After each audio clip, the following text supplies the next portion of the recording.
के अनुसार नीतीश कुमार के नेतृत्व में एनडीए ने सत्ता में वापसी नहीं की है, एक तरफा वापसी की है। विपक्ष छितरा गया है। अगर दिल्ली स्थित भारतीय जनता पार्टी के मुख्यालय पर नरेंद्र मोदी गमछा लहराते हुए अगर ये कह रहे हैं कि बिहार में लोगों ने गर्दा उड़ा दिया, तो आंकड़े इसकी गवाही दे रहे हैं। 243 सीटों के विधानसभा चुनाव में एनडीए 202 सीटों पर आगे चल रहा है या उनमें से कई सीटें जीत चुका है। जो महागठबंधन ने सत्ता में वापसी के बढ़ चढ़कर दावे किए थे, वो महागठबंधन कहीं दिखाई ही नहीं दिया। आरजेडी अपने जीवन काल की सबसे बुरी हार को पाने के लिए विवश हो रही है। कांग्रेस कहीं मुंह दिखाने लायक नहीं रह गई है। अन्य सहयोगी दलों की तो बात ही क्या कहें। कुल मिलाकर बिहार के संदर्भ में आखिरी और महत्वपूर्ण बात यह कि तमाम राजनीतिक दलों को जीत के संदर्भ में अपनी सलाहों को महत्वपूर्ण कारण बताने वाले, आधुनिक चाणक्य के तौर पर अपने आप को प्रस्तुत करने वाले प्रशांत किशोर पानी भी नहीं मांगे। चाणक्य बनने का गुमान पाले हुए प्रशांत किशोर ने बिहार में चंद्रगुप्त बनने की जो कोशिश की, उसे जनता के स्तर पर कोई समर्थन नहीं मिला। जिस जनसुराज पार्टी के माध्यम से बिहार में सरकार बनाने का दावा प्रशांत किशोर का था, सरकार बनाना तो दूर की बात, प्रशांत किशोर की पार्टी अपना खाता तक ना खोल सकी। जेपी नड्डा जी एक साक्षात्कार में बोल रहे थे कि प्रशांत किशोर के जितने फॉलोअर दिखाई देते हैं ना आपको उनके सोशल मीडिया अकाउंट पर, उनकी पार्टी को उतने वोट में मिल जाए तो बड़ी बात होगी। उस समय जेपी नड्डा की बात को किसी ने अहंकार समझा होगा, किसी ने अतिशयोक्तिपूर्ण माना होगा, लेकिन आंकड़े बता रहे हैं कि जेपी नड्डा जमीनी वास्तविकता से कितने करीब थे। और इस पूरी कवायद के अंदर दो शख्स उभरकर सामने आते हैं। एक अमित शाह, जिन्हें आधुनिक चाणक्य की संज्ञा दी जाती है। बिहार के चुनाव के हर मोर्चे पर अमित शाह खुद मौजूद दिखाई देते थे। उनकी रणनीति कितनी कारगर है ये सामने दिखाई देती है। और दूसरा नाम धर्मेंद्र प्रधान का। हरियाणा के कठिन मुकाबले के बाद बिहार में भी पार्टी की ओर से चुनाव प्रभारी बनाए गए केंद्रीय मंत्री धर्मेंद्र प्रधान ने एक बार फिर अपनी सांगठनिक कुशलता को साबित किया। यह साफ तौर पर आंकड़ों में दिखाई देता है। तो आज हम इसी पर बात करेंगे। बिहार का जनादेश, इसे क्या संदेश। हमारे साथ इस दिलचस्प राजनीतिक चर्चा का हिस्सा बनने के लिए कुछ खास मेहमान हैं। हमारे साथ कुमकुम भारद्वाज हैं, प्रवक्ता है भारतीय जनता पार्टी के। डॉक्टर जितेंद्र कुमार, प्रवक्ता जनता दल यूनाइटेड के। डॉक्टर राकेश रंजन, राष्ट्रीय जनता दल के प्रवक्ता हैं। और साथ ही राजकुमार सिंह जी भी हमारे साथ है, वरिष्ठ पत्रकार। चर्चा की शुरुआत डॉक्टर राकेश रंजन जी से करते हैं। सबसे पहले उन्होंने क्या शब्दों की ग्रहण किया, ये जानने में दिलचस्पी है। जी राकेश जी, आप सभी को नमस्कार। और मुझे लग रहा है कि इस देश में जब लोकतंत्र हार ही रहा है तो एक और हार सही, जनमत चोरों की जो जमात है, एक और जनमत एक जगह और लोकतंत्र चुरा लिया गया। हम इसकी समीक्षा कर रहे हैं, देख रहे हैं और सारी चीजें क्या है। लेकिन यदि यही रिजल्ट है और इलेक्शन कमीशन इसको सर्टिफाई करता है तो निश्चित रूप से ये लोकतंत्र बचाए रखने वाले संस्थाओं की भी हार, नौकरी की हार है, पलायन की जीत है, शिक्षा और रोजगार जो है उसकी हार है, सट्टा और 156 की जीत है।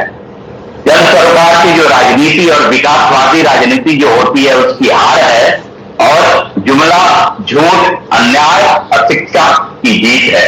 निश्चित रूप से सामाजिक न्याय जो है, अधिकार है, आर्थिक न्याय की जो बात है उसकी हार है, आर्थिक न्याय की जो बात है उसकी हार है, और जुमला की जीत है।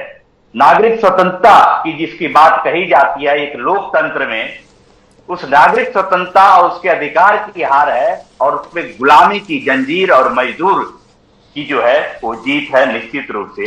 जिसपे निश्चित रूप से हम कहेंगे कि मिस एनडीए के कोई भी नेता, प्रधान इवन प्रधानमंत्री तक भी एक बार भी विकास के बारे में उन्होंने नहीं बोला। ना उन्होंने 20 साल की जो कुशासन हुआ उसको बताया कि हम ये करेंगे और ये करने वाले हैं, ये मॉडल है हमारा। लेकिन इसके बावजूद मीन्स जनता जो है उनको उनके खिलाफ, और खासकर बीजेपी के खिलाफ लोगों में गुस्सा था और बीजेपी के खिलाफ वोट किया है पूरी जनता, चाहे वो महिला हो, पुरुष हो, युवा हो, चाहे कोई भी। उसके बाद भी बीजेपी सबसे बड़ी पार्टी इमर्ज होकर के आ रही है, तो निश्चित रूप से संस्थाओं पे और ये सारी जो चीज है, जो SIR जो रचा गया, जो पूरा ड्रामा, उसकी वो एक रिजल्ट है। लेकिन ये जनता का मैंडेट नहीं है, ये जनता भी जानती है, ये सारे लोग जानता है। तो ठीक है, जब लोकतंत्र को ही लूटना है तो एक लोकतंत्र और लोकतंत्र के प्रहरी जो है सब मिल करके यही सब करना है, तो निश्चित रूप से कोई बात नहीं है। हम समीक्षा कर रहे हैं, देखिए उसमें और आगे हम लोग क्या कर सकते हैं, नहीं कर सकते हैं। लेकिन ये कहीं से भी जनता का मैंडेट। बड़ा अजीब सा है रंजन जी, मतलब आपकी इतनी सारी वेदना किस बात के लिए है? कठिन मुकाबले में ही सही, तेजस्वी यादव राघोपुर में चुनाव जीत रहे हैं, इसके कारण आपकी ये वेदना है। ये जनता की हार है कि तेजस्वी यादव राघोपुर से चुनाव जीत रहे हैं। ये SIR के कारण है कि तेजस्वी यादव राघोपुर से चुनाव जीत रहे हैं। ये सामाजिक न्याय की हार है कि तेजस्वी यादव राघोपुर से चुनाव जीत रहे हैं। ये तेजस्वी यादव की जीत को लेकर आप इतने नाराज हैं? नहीं हिमांशु जी, आप जो नैरेटिव बनाया जा रहा है, उस नैरेटिव के चक्कर में आप अपनी भी क्रेडिबिलिटी के संकट में नहीं लाइए।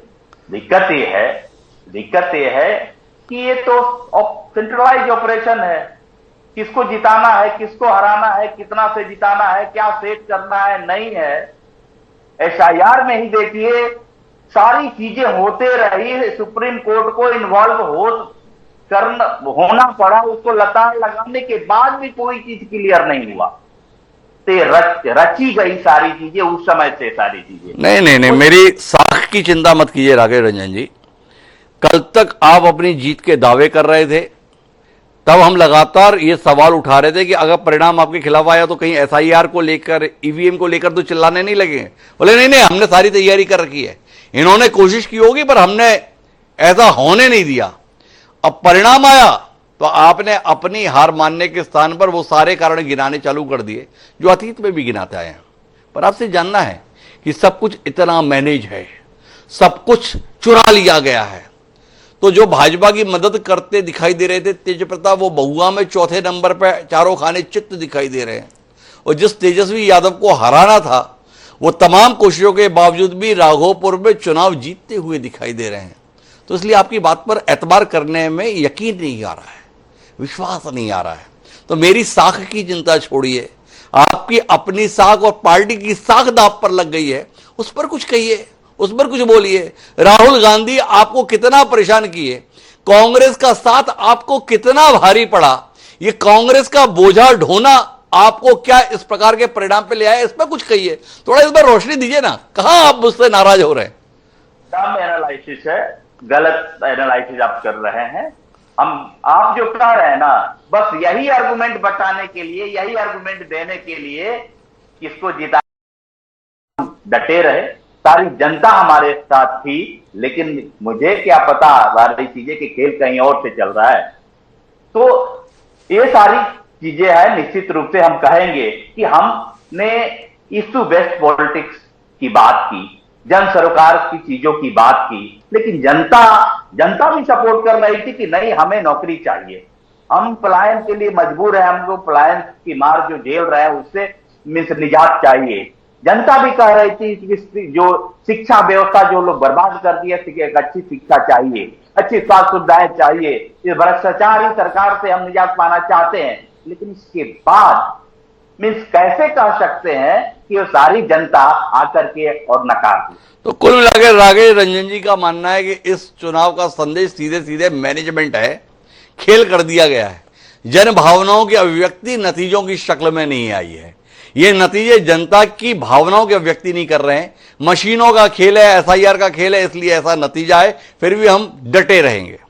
पर कुमकुम भारद्वाज जी हमारे साथ में है। भारतीय जनता पार्टी एक बार फिर अपने सपने को चकनाचूर होते देखने के लिए मजबूर हो गई।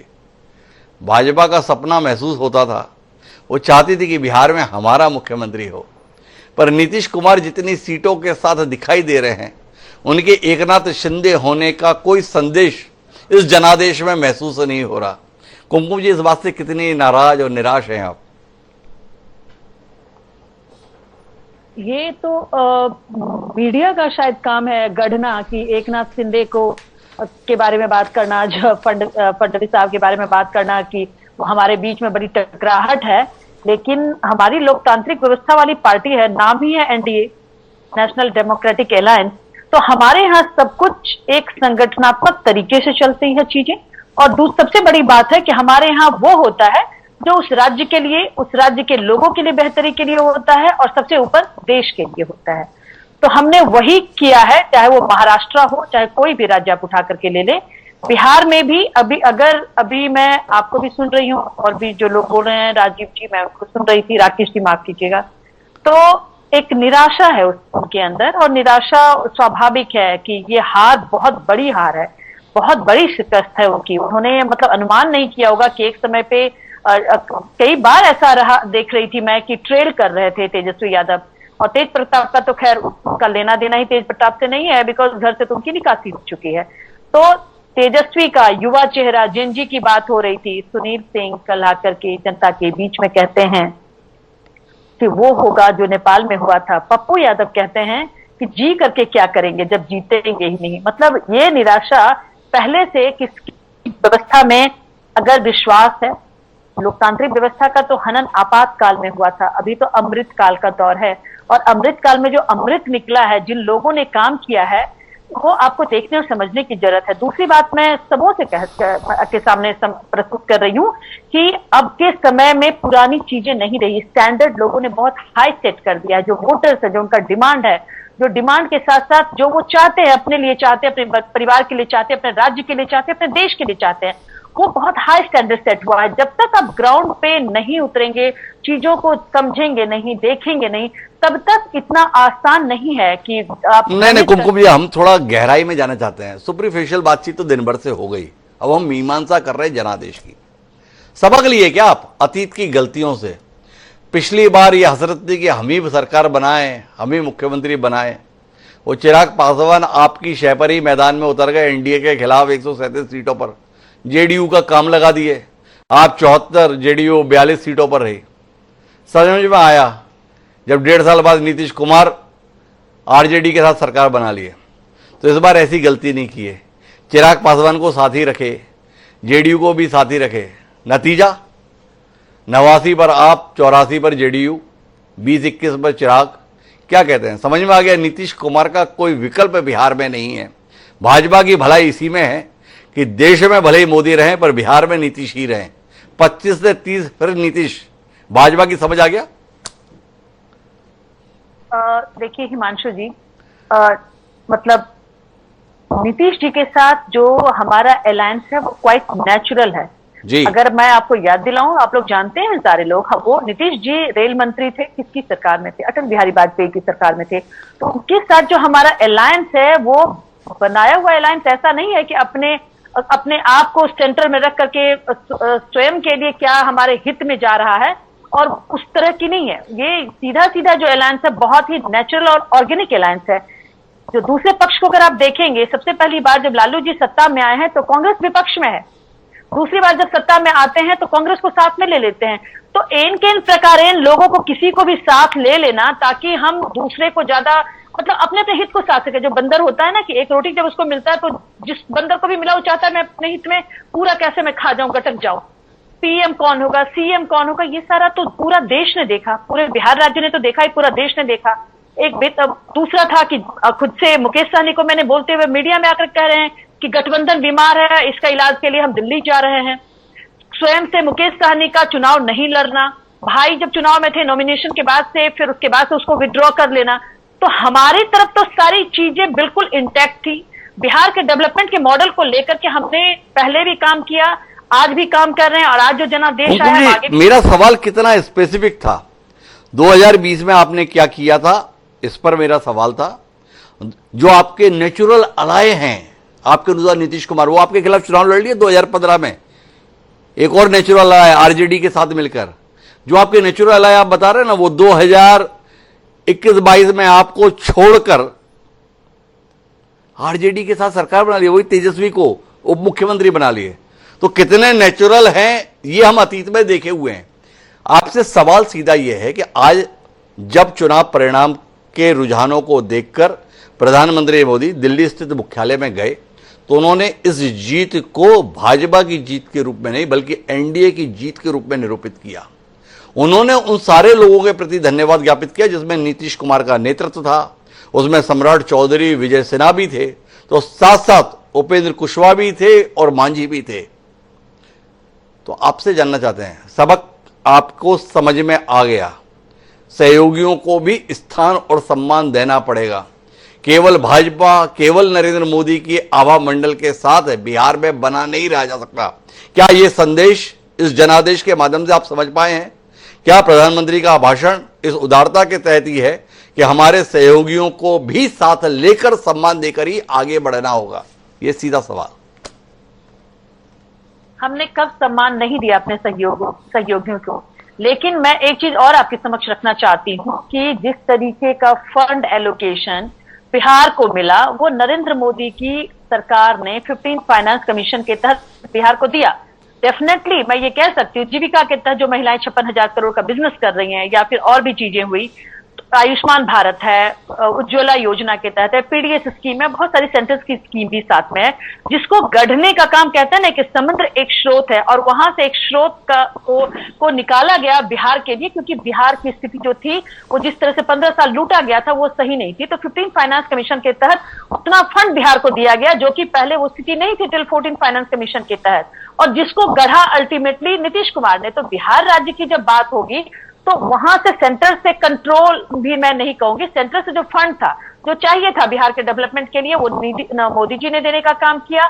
और बिहार में जो सीएम रहे नीतीश कुमार जी, हम हमेशा उनको क्रेडिट दिए हैं। हम तेजस्वी यादव की तरह ये तो नहीं बोलते कि हमने इतनी नौकरियां दे दी। मुझे तो आश्चर्य लगता है कि किसी भी डिप्टी सीएम के पास इतना पावर होता है कि सीएम और मंत्रालय जब तक ना चाहे उसके मंत्री नहीं चाहे तो डिप्टी सीएम के पास इतना पावर है कितनी नौकरियां देंगे। तो हमने अपने एलाई के साथ, अपने अलायंस जो भी रहे, हमने पूरा उनका सम्मान दिया है, पहले भी दिया है। आज आपने मोदी जी को सुना बीजेपी ऑफिस दिल्ली से बोलते हुए कि वो क्या बोल रहे थे, और हम भी ये कह रहे हैं कि नीतीश जी का पूरा सम्मान है। जिस तरह से उन्होंने बिहार में जंगल राज के बाद बिहार को डेवलपमेंट के मॉडल को गढ़ने का काम किया, बिहार को आगे बढ़ाने का काम किया। We have all respect for him and definitely we have all respect for him। मैं राजकुमार जी के पास जाऊं उससे पहले एक सवाल और कर लेता हूं। जी 25 से 30 फिर नीतीश, जेडीयू का नारा था, जनादेश सामने है। क्या भारतीय जनता पार्टी इतना धैर्य रखने के लिए तैयार है जब उसके पास जेडीयू के मुकाबले 5 सीटें ज्यादा दिखाई दे रही हैं कि 25 से 30 बस नीतीश? हिमांशु जी, हमारे पास पहले भी सीटें ज्यादा थी जेडीयू के कंपैरिजन में भाजपा के पास, और पहले तो और भी ज्यादा डिफरेंस था सीट का। अरे आपके पास विकल्प नहीं था ना आरजेडी के साथ सरकार बनाने का, वो आपकी उदारता नहीं मजबूरी थी। वो तो अंगूठा दिखाकर चले गए थे आरजेडी के पास, फिर आपको समझ में आया तो वापस लेकर आए नीतीश कुमार को। अभी जो आपसे सवाल है कुंभो जी, बहुत स्पेसिफिक, बहुत ही केंद्रित सवाल है कि आज जब संख्या बल के आधार पर आप नीतीश कुमार को बनाए रखने के लिए बहुत अधिक बाध्य नहीं है, जैसी कुशलता हम अन्य राज्यों के संदर्भ में आपकी देखते हैं, आपके नेताओं की देखते हैं, तो क्या आप इस बात का सम्मान करने के लिए तैयार हैं, इस धैर्य के लिए तैयार हैं, इस धीरज के साथ बिहार में बने रहने के लिए तैयार हैं कि 25 से 30 बस नीतीश? ये सवाल है। तो मैं भी इसका जवाब दे रही हूँ हिमांशु जी कि नीतीश जी को डिसाइड करना होगा ना कि जब जो कॉन्स्टिट्यूशनल व्यवस्था है हमारे यहाँ बनी हुई कि चुने हुए जब जो प्रतिनिधि होते हैं जो सीएम को चुनते हैं, तो सीएम ने पीछे भी आपने सुना होगा अपना स्वास्थ्य का हवाला दिया था कि भाजपा ने मुझे मतलब जबरदस्ती बनाया, सीएम बनाया, मैं बनने के लिए तैयार नहीं था। तो उनके बिहाफ पे कोई और थर्ड पर्सन कैसे डिसीजन ले सकता है? वो तो सीएम नीतीश कुमार क्या करेंगे वो तो उनसे जिनकी बातचीत होगी तो उसके बाद से वो खुद ही बता पाएंगे कि वो बनने के लिए इच्छुक हैं उनके, और वो चाह रहे हैं कि बिहार का डेवलपमेंट मॉडल उनके अंडर में काम करे, तो डेफिनेटली हमारी पार्टी उसको कंसिडरेशन में लेगी। तो कुल मिला के कुमकुम जी ने कहा अब नीतीश जी की सेहत पर निर्भर करता है। उन्होंने पहले भी कहा कि मेरी तो सेहत ठीक नहीं है, फिर भी मुझे सीएम बनने के लिए कहा गया तो मैं बना रह गया। हमारे साथ गुलाम गौस जी जुड़ गए हैं, जनता दल यूनाइटेड के प्रवक्ता हैं। नीतीश जी की सेहत को लेकर भाजपा प्रवक्ता की चिंताएं महसूस की जा सकती हैं। गुलाम गौस जी, जब इस समय पर एनडीए की एक तरफा लहर है, आप इस जनादेश को किस संदेश के रूप में ग्रहण कर रहे हैं? ये नरेंद्र मोदी जी के संदर्भ में अपार जन समर्थन है, उनके चमत्कारिक नेतृत्व के प्रति समर्थन है, नीतीश कुमार का आकर्षण है, या नीतीश और भाजपा ने 2020 से सबक सीखा, चिराग पासवान को जो इज्जत दी, हिस्सेदारी दी सीटों की शक्ल में, उसका ये नतीजा है? किस संदेश के तौर पर आप समझ पा रहे हैं इसको? बिहार में बिहार की जनता ने माननीय मुख्यमंत्री नीतीश कुमार के नेतृत्व को स्वीकार किया है, उनके द्वारा किए गए जनहित के कार्य को सराहा है और इसीलिए समर्थन दिया है, जिसका नतीजा ईसाई हो, पारसी हो, बौद्ध हो, जैन हो, किसी भी धर्म के मानने वाले हो, किसी पंथ के मानने वाले हो, सबके घर में किसी न किसी रूप में योजना का पैसा, सरकारी योजना का पैसा गया है। चाहे साइकिल हो, प्रोत्साहन राशि हो, बहुत सारी योजना है, उसी का सिला दिया है जनता ने। नीतीश कुमार के नेतृत्व पर विश्वास किया है। रही बात उनके स्वास्थ्य की, तो स्वास्थ्य बिल्कुल वो सचेत अवस्था में, कुछ लोग तो प्रोपेगेंडा कर रहे थे कि अचेत है, लेकिन जो उनका एक्शन हुआ है माननीय मुख्यमंत्री नीतीश जी का चुनाव के दरमियान, उससे तो पता चल गया होगा उन लोगों को वो अचेत नहीं बल्कि पूरी तरह सचेत है और स्वस्थ है। किनको पता चल गया होगा? आरजेडी वालों को पता चला या भाजपा वालों को पता चला?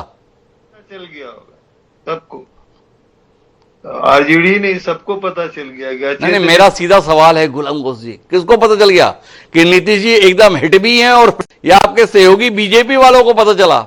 उन्हीं को नीतीश कुमार के सेहत की थोड़ी ज्यादा चिंता रहती है। पता चल गया तभी ना इतना अपार समर्थन दिया जनता ने। पर हमारे साथ में राकेश रंजन जी हैं, वो कांग्रेस के तमाम नेता हैं, वो अखिलेश यादव भी बड़े नेता हैं, लोकसभा में तीसरे नंबर की पार्टी है उनकी। वो सब बता रहे हैं एसआईआर का खेल हो गया भाई, चुनाव आयोग ने फिर से खेल कर दिया। जनता कुछ और चाहती थी, नतीजा कुछ और निकल आया। क्या कहते हैं आप नीतीश कुमार जी के प्रति समर्थन बता रहे हैं। हमारे साथ बैठे हुए राकेश रंजन जी इस परिणाम को, एसआईआर, चुनाव आयोग, इन सब की देर बता रहे हैं। अच्छा, हारने वाले ऐसे ही बोला करते हैं, लेकिन इन लोगों को समझना चाहिए, जब जनता ने अपना जनमत दे दिया है तो उसका सम्मान करना चाहिए। और विपक्ष भी जो है सरकार का ही अंग होता है लोकतांत्रिक व्यवस्था में। वाले ऐसी टिप्पणी करते हैं।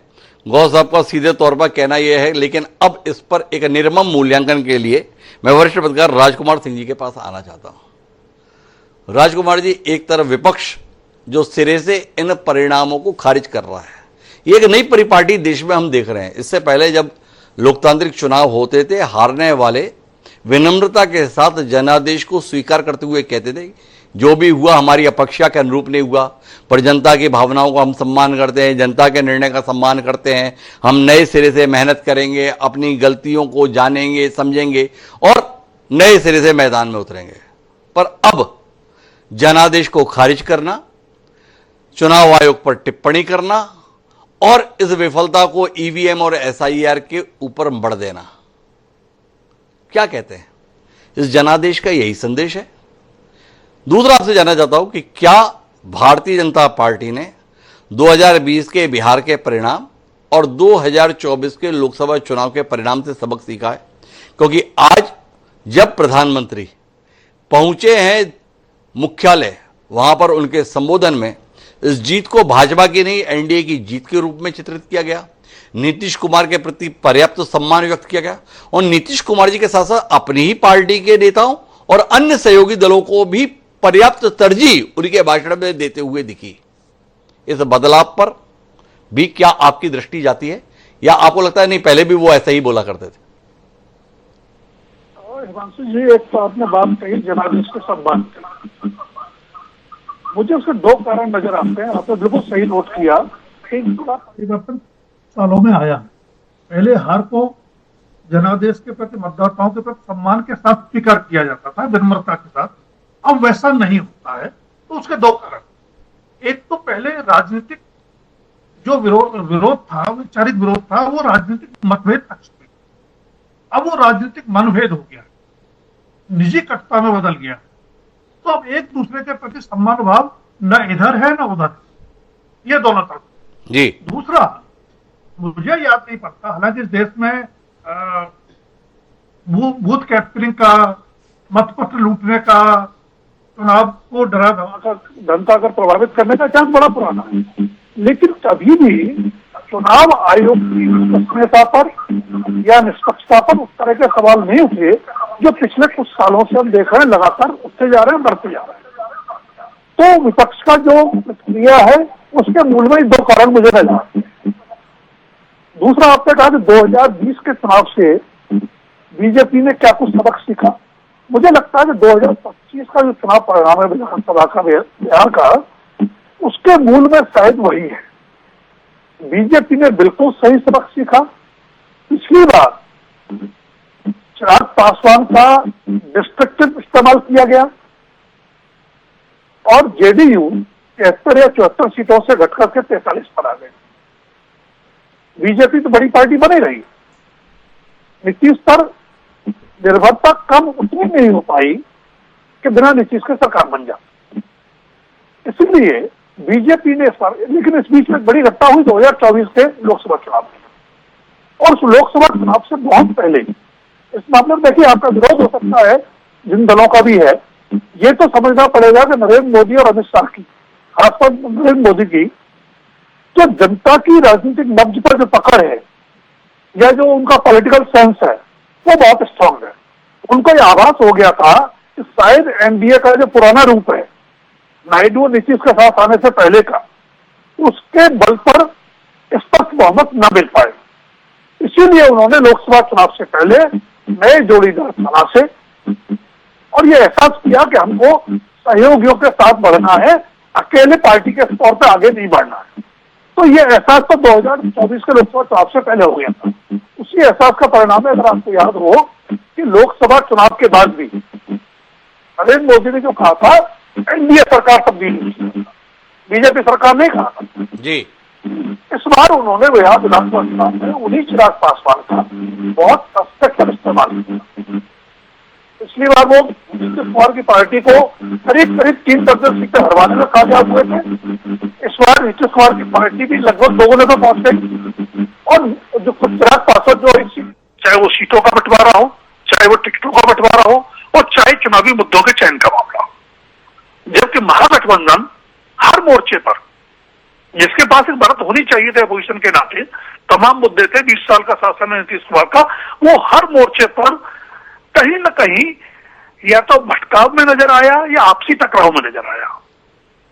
कांग्रेस को अपने 61 सीटें जीत मिली इस बार, पिछली बार 70 थी, लेकिन आखिरी क्षण तक औपचारिक बंटवारा नहीं हुआ और कोई घोषणा नहीं हुई। आधा दर्जन से ज्यादा सीटों पर आपस में दोस्ताना मुकाबला हुआ। दोस्ताना मुकाबला ऐसी कोई चीज होती नहीं चुनाव में। अगर आप मुद्दों की बात करें, राहुल गांधी वोट चोरी को मुद्दा बनाते रहे, तेजस्वी यादव अपने उप मुख्यमंत्री रहते हुए दी गई नौकरियों को मुद्दा बनाते रहे। वीआईपी पार्टी जिसको 15 सीटों पर लड़ रहे थे मुकेश सहनी, उनको डिप्टी सीएम का फेस घोषित कर दिया और 61 सीटों पर लड़ने वाली कांग्रेस के नाम पर किसी को आगे प्रोजेक्ट नहीं किया गया। अल्पसंख्यक राजस्व आरजेडी के परंपरागत वोटर हैं, उनको सिंबॉलिकली कुछ नहीं दिया गया। दलित एक दूसरा वोट बैंक है बिहार में, उनको सिंबॉलिकली आपने कुछ नहीं दिया। आरजेडी 143 सीटों पर लड़ रही थी और आपने 52 यादव उम्मीदवार, लगभग 36% उतार दिए। तो आपने जो अदर ओबीसी था, अदर देन यादव, उसको अपने साथ जोड़ करके अपना वोट बैंक एक्सपेंड करने के लिए कुछ नहीं किया। आपने ईबीसी के लिए कुछ नहीं किया, सिवाय इसके कि आपने मुकेश सहनी और आईआईपी, जो बहुत छोटे दल हैं, जिनकी कोई बड़ी पहचान, बड़ा जनाजा बिहार में नहीं है, उनके अलावा आपने कोई ठोस प्रयास नहीं किया। इसका नतीजा है कि नीतीश कुमार आज की तारीख में नंबर 1 की पार्टी तो नहीं बन पाए, लेकिन पिछली बार के मुकाबले दोगुनी सीटों के साथ विधानसभा विधानसभा में आ गए।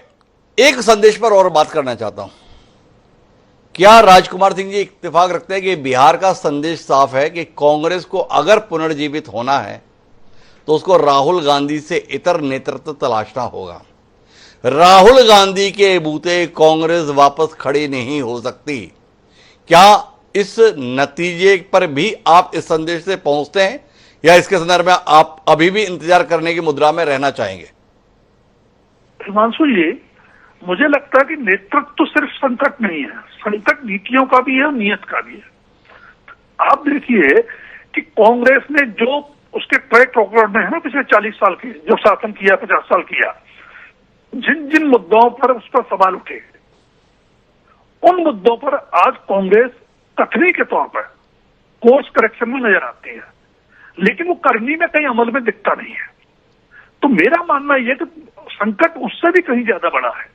संकट यह है कि कांग्रेस को बदली हुई राजनीतिक परिस्थिति में, परिदृश्य में, खासकर 90 के बाद जब मंडल और कमंडल के बीच राजनीतिक ध्रुवीकरण हुआ, कांग्रेस को अपनी पॉलिटिकल रिलेवेंस नहीं, मैं थोड़ा और विस्तार देता हूं अपनी बात को। राहुल गांधी ही नेतृत्व है और राहुल गांधी ही नीति है। राहुल गांधी तय करते हैं कि कांग्रेस को किस राह पर चलना है। खड़गे जी उसका अनुसरण करने के लिए बाध्य होते हैं, ये आपको साफ दिखाई देता है। राहुल गांधी ये हिम्मत करते हैं कि बिहार में चुनाव होता है, हरियाणा के चुनाव में वोट चोरी हुई, इसको लेकर वो प्रेस कॉन्फ्रेंस कर रहे हैं। राहुल गांधी में इतनी हिम्मत होती है कि बिहार में चुनाव होता है और चुनाव कैसे जीते जाएं इसका प्रशिक्षण देने के लिए 8 नवंबर को वो पचमढ़ी पहुंच जाते हैं, जहां पर डॉक्टर मोहन यादव ये सवाल उठाते हैं कि छुट्टी मनाने के लिए आ गए। राजकुमार, आपसे जानना चाहता हूं कि राहुल गांधी जो चुनाव से पहले बिहार में यात्रा लेकर निकले थे और जितना समय वहां पर दिए थे, जब चुनाव चल रहे थे तो वहां दिखाई नहीं दे रहे थे। राहुल यादव अपने आप को प्रधानमंत्री के तौर पर तो देखना चाहते हैं, पर तेजस्वी यादव जो महागठबंधन का स्वाभाविक रूप से चेहरा थे, उनके मुद्दे पर मौन बने रहे बिहार में 13 दिन तक कि वो क्या मुख्यमंत्री पद का चेहरा है। तेजस्वी यादव ने बोलने में संकोच नहीं किया था कि राहुल गांधी प्रधानमंत्री बनेंगे, पर राहुल गांधी किस हिसाब के साथ में थे, 4 सीटें और 6 सीटें जीतने वाले राहुल गांधी, कि उन्हें लगा कि तेजस्वी यादव मुख्यमंत्री का चेहरा नहीं होना चाहिए। क्या राजकुमार जी नहीं मानते कि राहुल गांधी की समझ, राहुल गांधी की योजना के बूते अब कांग्रेस और उम्मीद नहीं बांध सकती? टिप्पणी कड़ी लग सकती है, पर राजकुमार सिंह जी का इस पर कोई विश्लेषण है? हिमांशु जी, अगर आपको याद हो, शायद मैंने आपके प्रोग्राम में भी कहा था कि बिहार में तेजस्वी वहां उद्धव ठाकरे को चेहरा बनाने से परहेज करके किया था। महाराष्ट्र में महाविकास आघाड़ी जो इंडिया का स्थानीय संस्करण है, वहां उनके पास उद्धव ठाकरे से बेहतर कोई चेहरा नहीं था। लेकिन कांग्रेस को रातों रात लोकसभा चुनाव के बाद गलतफहमी हो गई कि वो बहुत बड़ी पार्टी है और अपने नेता को सीएम बना सकती है और उनका चुनाव के बाद देखेंगे। यही गलती कांग्रेस ने बिहार में करने की कोशिश की और उसका परिणाम ये है। तेजस्वी के साथ लालू राबड़ी राज का जो भी बैगेज है वो अपनी जगह है, लेकिन अगर महागठबंधन की बात करें तो तेजस्वी यादव से बेहतर चेहरा कोई नहीं था। ये कहना है राजकुमार सिंह। तो मैं वापस आता हूं डॉक्टर राकेश रंजन जी के पास। इतने विमर्श के बाद शायद उन्होंने अपनी हार के कुछ और कारण भी विचार किए हों, SIR, चुनाव आयोग से इतर। क्या कहते हैं रंजन जी, कांग्रेस को किसी स्तर पर आप जिम्मेदार मानते हैं जो तेजस्वी यादव के संदर्भ में गला खोलने के लिए तैयार नहीं हुई? वो कांग्रेस जिसको अपने प्रदर्शन के बावजूद भी सीटें आपसे भरपूर चाहिए थी और नहीं दी, तो ऐसी जगहों पर प्रत्याशी उतार दिए जहां से कम आपका काम ठीक से लग जाए। क्या आप अपने सहयोगियों के संदर्भ में अभी भी इसी उदारता के साथ रहना चाहते हैं? नहीं, जो कुछ भी किया चुनाव आयोग ने किया, नहीं, जो कुछ भी हुआ वो SIR से हुआ। कांग्रेस तो हमको जिताने में लगी हुई थी। राहुल गांधी ने तो प्राण दे दिए थे तेजस्वी यादव को बिहार का मुख्यमंत्री बनाने के लिए। क्या कहते हैं राकेश रंजन जी, कितने आभारी हैं आप कांग्रेस और राहुल गांधी के? एक बात हमारे यहाँ गांव में एक कहावत है कि खेत खाए गधा और मार खाए जुलाहा। तो ये डिजाइन ही ऐसे किया जाता है ना कि लोगों को अनपढ़ बनाए रखो, क्योंकि वो मकड़े की जाल को समझ नहीं पाए जी। तो जो मकड़े की जाल जिस ढंग से रची जाती है, रची गई है, उसको समझना थोड़ा सा अच्छा। मैं थोड़ा सा आपको हिमांशु भाई, बस ये कहता हूँ, अच्छा बिहार की जो जनता है, जो ये आप कह रहे हैं कि स्वाभाविक मैंडेट है, तो क्या किस लिए वोट किया है? क्या वो अपने बच्चों को डिलीवरी बॉय बनाने के लिए वोट किया है? क्या वो अपने बच्चों को, युवा जो है उसको लाठी खाने के लिए बनवाया है? क्या जो महिला जो है और सारी चीजें हैं जिनको बार बार लाठी मार मार के उसके बाद 1500, 10,000, 1,000, 2,000 वजीफा बढ़ाने के लिए क्या ये वोट दिया है? क्या जीविका दीदी जो लोग है, क्या अपने शोषण के लिए इनको वोट दिया है? क्या जिन्होंने प्रधानमंत्री जिन्होंने विकास के बारे में और एक शब्द नहीं दिया, क्या उनके जुमले और झूठ के लिए वोट किया है? आप बताइए ना कि जो जितने भी ये सारी चीजें थी, जो शिक्षा और परीक्षा की जो संस्कृति थी, परीक्षा पेपर लीक करके और फर्जी डिग्री जो बना कर, क्या उसके लिए परीक्षा लीक और फर्जी डिग्री बांटने के लिए जनता ने वोट किया है? नहीं। ऐसी जनता जो है बिहार की हर जनता जो पलायन की मार झेल रही थी, उसकी दर्द को जो झेल रही थी, जो रुक गए कि नहीं अब राघव रंजन जी, एक बात बताओ, आपने तय कर लिया है क्या कि आप राजनीति शास्त्र की परीक्षा में इकोनॉमिक्स के ही उत्तर दोगे? भाई एक जनादेश आया, आपसे ये सवाल किया गया बहुत स्पेसिफिक कि इस चुनाव के दौरान आपके सहयोगी दल किस भूमिका में थे, वो किस प्रकार का व्यवहार किए थे, किस प्रकार का आचरण किए थे, किस प्रकार के मुद्दे उन्होंने उठाए थे। आप उस पर जाना ही नहीं चाहते, इतना संकोच क्यों है? क्या आप इस बात से इंकार करते हैं कि हाँ, कांग्रेस और कांग्रेस के शीर्ष नेता राहुल गांधी तेजस्वी यादव के संदर्भ में आपको झुलाए रहे? उन्होंने बिहार में जितना समय निकाला उस दौरान तेजस्वी यादव को चेहरा बनाने पर हामी नहीं भरी। क्या आप इस बात से इंकार करेंगे कि महागठबंधन समय रहते अपने प्रत्याशियों को जनता के बीच प्रस्तुत नहीं कर पाया? आप एक अलायंस के तौर पर सामूहिक संगठित रूप से दिखाई नहीं दिए? क्या इस सत्य को स्वीकारने से आपका इंकार? क्या घोषणाओं के संदर्भ में, घोषणा पत्र के संदर्भ में तेजस्वी यादव को अकेले ही लगातार घोषणाएं करने के लिए मजबूर नहीं होना पड़ा क्योंकि महागठबंधन के सहयोगी दल साथ आने के लिए तैयार नहीं हुए थे? राकेश रंजन, इन सारी बातों पर बोलने से इतना संकोच क्यों कर रहे हैं? क्यों इस विषय पर आपको खुलकर कहने में अभी भी भय लग रहा है? सब तो खो दिया आपने, अब भी क्यों आप करा रहे हैं, ठिठक रहे हैं, डर रहे हैं? थोड़ा इसमें बताओ ना राकेश रंजन जी। नहीं, हिमांशु भाई, एकदम यदि इसमें सत्यता रहती तो एकदम मैं बोलता। तो आप खारिज कीजिए ना इन बातों को। अरे इवन इस रिजल्ट में सत्यता नहीं है। आप बताइए ना, आप बताइए कि चाहे मैनिफेस्टो की बात हो, चाहे सीएम चेहरा घोषणा करने की बात हो, चाहे अन्य कोई भी चीजें है, उसमें हम हमेशा लीड करते रहे। वो गठबंधन जो एक ज्वाइंट प्रेस कॉन्फ्रेंस तक नहीं कर पाया, सीएम चेहरा को डिक्लेयर करने की बात तो दूर है, हर चीज में वो मेरा कॉपी करते रहा, पीछे चलता रहा और हर चीज सोचा कि उस चीज को कैसे हम कॉपी करें, उसको जनता कैसे हमसे आगे रखे। तो राकेश रंजन जी तो इसी बात पर हैं कि जनता ने ऐसा वोट कैसे कर दिया, क्यों कर दिया, कर ही नहीं सकते हैं। तो राकेश रंजन जी तो इस विषय के साथ, तो रंजन जी आपने मान लिया है कि वोट आपके खिलाफ नहीं गया, नतीजा आपके खिलाफ गया, तो करेंगे क्या अब? चुनाव तो ऐसे ही है, चुनाव ऐसे हुआ, क्या करेंगे अब आप?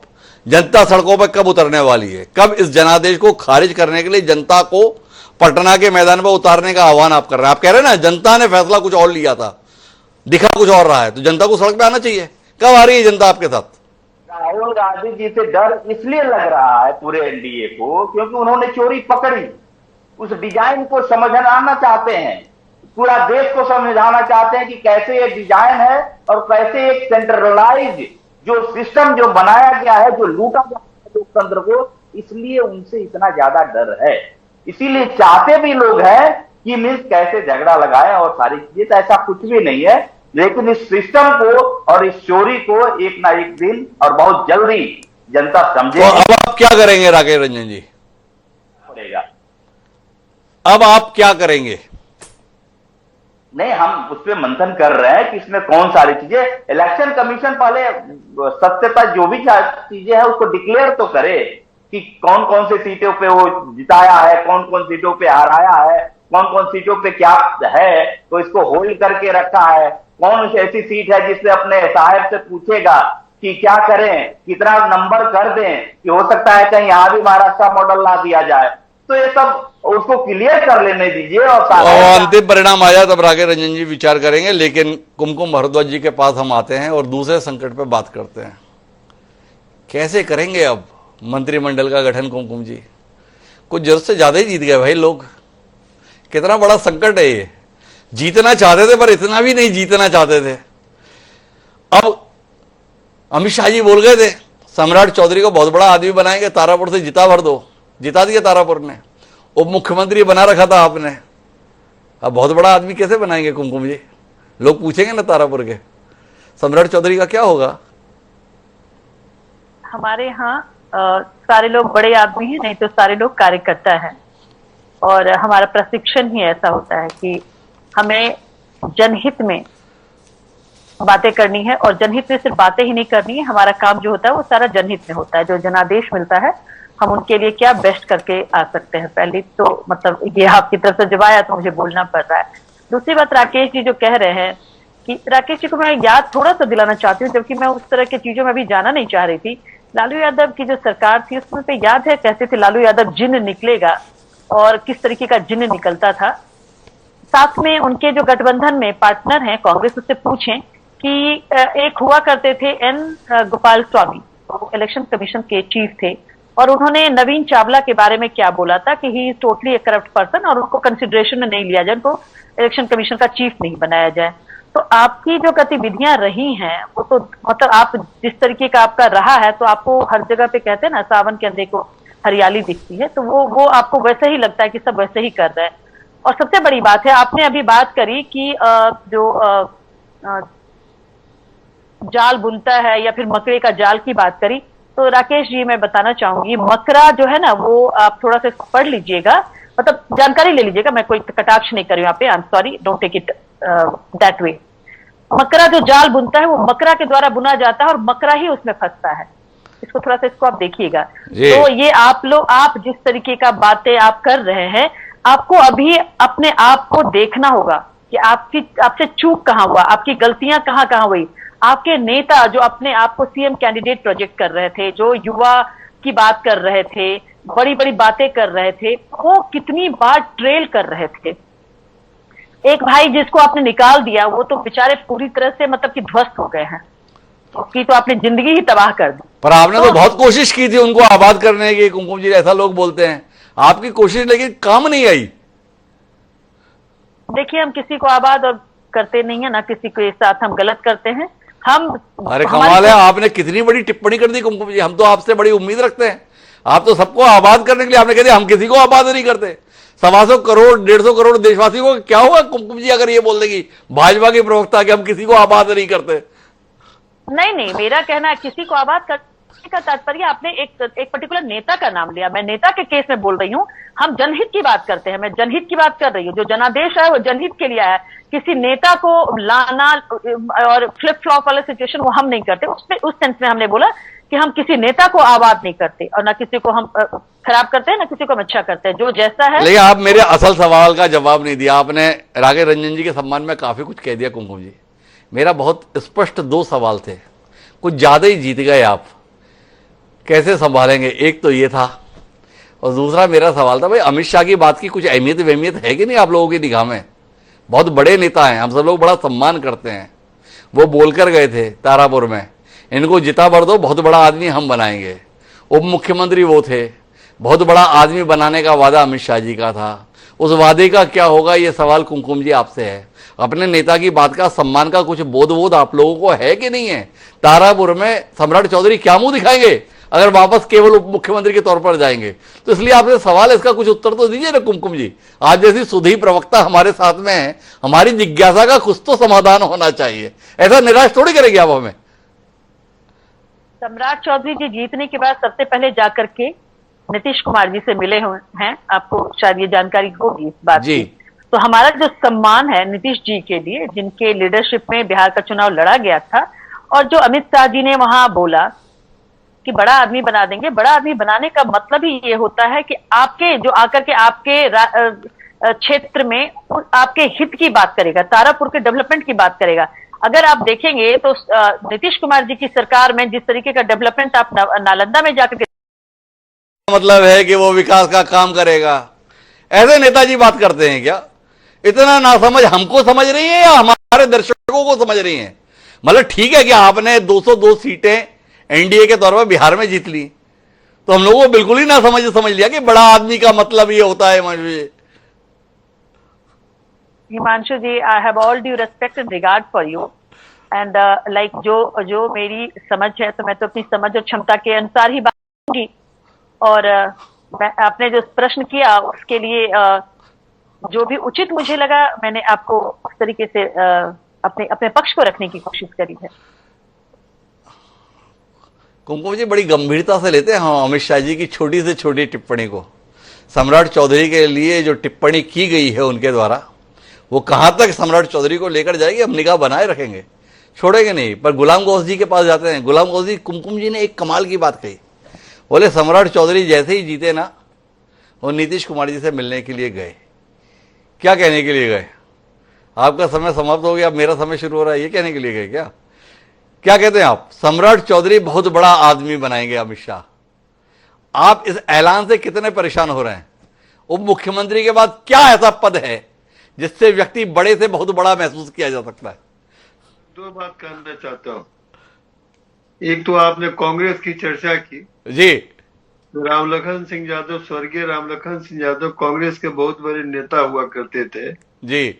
और 1985 या 84 में उन्होंने कहा था कि बिहार में कांग्रेस एक मरे हुए हाथी की तरह, इसको गड्ढा खोद के नमक तेल डाल के मैंने ये मिट्टी दे देना चाहिए। बिहार में कांग्रेस का कोई स्कोप नहीं है, आई चलने वाला नहीं है यहाँ बिहार में। नंबर एक। नंबर दो, आपने कहा, मैंने मुख्यमंत्री की बात उठाई, सम्राट चौधरी की मुलाकात का जिक्र किया। वो औपचारिकता गए मिलने, और निश्चिंत रहिए कि बिहार का नेतृत्व, बिहार के कैबिनेट का नेतृत्व मुख्यमंत्री नीतीश कुमार ही करेंगे, ये टल नहीं सकता। अरे गुलाम गौस जी, हमने कहा इस पे संदेह किया, हमने तो एक जिज्ञासा प्रकट की कुमकुम जी से। अब आप उनके बड़े ही मजबूत सहयोगी दल हो तो आपसे भी जिज्ञासा को साझा किया। अमित शाह की बात को आप तो गंभीरता से लेते होंगे ना, बहुत बड़े नेता हैं और बड़े राजनीतिक रूप से कुशल भी हैं, उनकी कहे के मायने होते हैं। वो हमारे छत्तीसगढ़ में विष्णुदेव साय के लिए भी कहते हैं जिता पर तो बहुत बड़ा आदमी बनाएंगे। हमने देखा विष्णुदेव साय घर में बैठे हुए थे, मुख्यमंत्री हो गए। तो आपसे ये सवाल है, सम्राट चौधरी तो मुख्यमंत्री थे ही, तो भी अमित शाह जी ने बोला है तारापुर की जनता को जिता दो, बहुत बड़ा आदमी बनाएंगे। जिता दिया है तारापुर ने, बहुत बड़ा आदमी के तौर पे सम्राट चौधरी क्या बनेंगे गुलाम गौस जी? मैंने तो कह दिया, आप जो जानना चाहते हैं कि मुख्यमंत्री नीतीश कुमार ही होंगे बिहार के, कोई दूसरा उनके मुकाबले। तो गुलाम गौस जी ने तो बता दिया भाई, मुख्यमंत्री तो नीतीश कुमार होंगे। अब ये अमित शाह सोचे कि सम्राट चौधरी उप मुख्यमंत्री से बहुत बड़ा आदमी किस पद के साथ बनेंगे, ये अमित शाह जी का सिरदर्द है, गुलाम गौस जी का थोड़ी है। पर मैं राजकुमार जी आपके पास आता हूं आखिरी टिप्पणी के लिए। 25 से 30 फिर नीतीश, आखिरी सवाल यही है कि आपको एतबार है कि भाजपा लगातार दूसरी बार बिहार में गठबंधन में सबसे बड़ा दल होने, इस बार तो बिहार में चुनाव में सबसे बड़ा राजनीतिक दल है, इतना धैर्य, इतना धीरज रखेगी? ये 5 साल और इंतजार करेगी? देखिए, भाजपा प्रवक्ता भी कह रहे थे कि नीतीश कुमार जी हमारे नेचुरल एलाई हैं, ऑर्गेनिक एलाई हैं। तो राजनीति में अलायंस या वफादारी जो होती है सिर्फ सत्ता से होती है और सत्ता के लिए होती है जी। ये हमने महाराष्ट्र में भी देख लिया, जो लेटेस्ट एग्जाम्पल है। और जहां तक विष्णुदेव साय की आप बात कर रहे थे, वहां का समीकरण अलग है। वहां बीजेपी की अपना बहुमत है, अकेली पार्टी है, बीजेपी जो चाहे फैसला कर सकती है। बिहार में जो संख्या का गणित है विधानसभा का, इन चुनावों में जो अभी तक उभर के सामने आया है, कुछ रुझान है, कुछ परिणाम है, उसमें मुझे नहीं लगता कि तत्काल अमित शाह सम्राट चौधरी को बड़ा आदमी बनाने का अपना जो वायदा है वो निभा पाएंगे। लेकिन 5 साल बीजेपी प्रतीक्षा करेगी बिहार में अपना मुख्यमंत्री बनाने के लिए, जो उसका बहुत पुराना सपना है। मुझे इसका भी कोई तार्किक कारण नजर नहीं आता। संख्या गणित में अभी मजबूरी है, लेकिन वो सपना बहुत दूर नहीं है, वो जो दूरी है बहुत ज्यादा नहीं है। तो सहमति से होगा, समन्वय से होगा, या जैसे कुछ अन्य राज्यों में हुआ है वैसे होगा, जैसे महाराष्ट्र में हुआ। इसके लिए थोड़ा प्रतीक्षा करनी पड़ेगी। तो हम अगर बिहार के संदेश के संदर्भ में बात करें तो महागठबंधन को बिहार की जनता ने सिरे से खारिज किया है, भले ही राकेश रंजन इस जनादेश को खारिज करें। पर दूसरी ओर बिहार का संदेश जनता दल यूनाइटेड के लिए खतरे का भी संदेश है, क्योंकि भाजपा बिहार में पहली पसंद बनकर उभर आई है। पहली पसंद मुख्यमंत्री के तौर पर किसी और दल की पसंद को कब तक ढोने के लिए तैयार होगी, यह सवाल है। वो भी तब जब उसका नाम भारतीय जनता पार्टी हो। तो भारतीय जनता पार्टी कब तक प्रतीक्षा करेगी, ये जानने में हमारी दिलचस्पी रहेगी। बहरहाल हमारी शुभकामनाएं घोष जी को, हमारी शुभकामनाएं कुमकुम जी को, और हमारी शुभकामनाएं सद्भावनाएं राकेश रंजन जी को। आप सभी का बहुत बहुत धन्यवाद हमारे साथ इस चर्चा का हिस्सा बनने के लिए। विशेष आभार राजकुमार सिंह जी के लिए। समय अब इजाजत लेने का, मुझे दिए इजाजत। सोमवार को फिर मिलेंगे, तब तक के लिए सादर प्रणाम।